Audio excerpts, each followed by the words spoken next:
Un anno dal referendum sull'autonomia. Luca Zaia festeggia con il ministro agli affari regionali, la vicentina Erika Stefani, che arriva puntuale questa mattina in motoscafo a Venezia, a Palazzo Balbi. Poi il presidente veneto posta su Facebook: noi l'abbiamo accolta così, vi piace?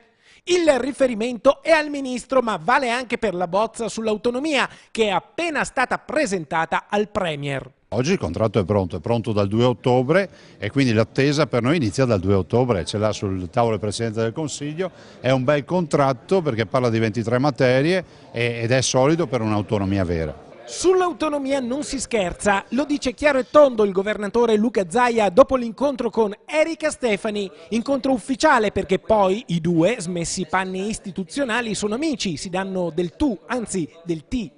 Colleghi di Lega, compagni di viaggio, di questo lungo viaggio chiamato autonomia, iniziato col referendum, con Vicenza che col 93,2% di sì ha segnato il record di consensi in Veneto. Adesso che c'è la bozza, però, bisogna passare dalle parole ai fatti.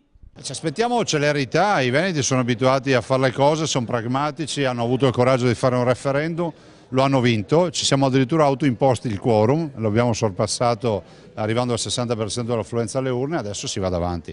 Del resto questo cambiamento epocale non riguarderà solo il Veneto ma riguarda l'Italia intera, perché tutte le comunità dovranno avere la loro autonomia.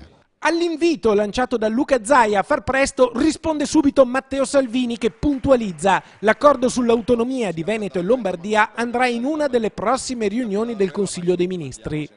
Il problema però adesso potrebbe essere creato dal Movimento 5 Stelle, come aveva anticipato Erika Stefani su Rete Veneta a Focus. Io speravo che si potesse arrivare magari a coronare, era un sogno anche di poter coronare la firma dell'intesa proprio nel giorno dell'anniversario, però purtroppo devo annunciare che questo non potrà avvenire, in quanto alcuni ministeri che non sono della Lega hanno ritenuto di chiedere degli approfondimenti, degli esami ulteriori su quelle che sono le richieste di autonomia, delle valutazioni. Io sono fiducioso sul piano politico perché i compagni di viaggio al governo, i pentastellati, i grillini, chiamateli come volete, si sono spesi per il referendum del Veneto a favore del sì.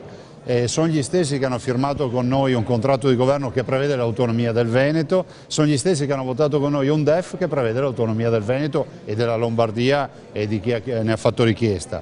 Questo sotto profilo politico, sotto profilo umano, mio nonno mi diceva sempre che solo i mone non cambiano idea, per cui c'è sempre tempo per migliorare.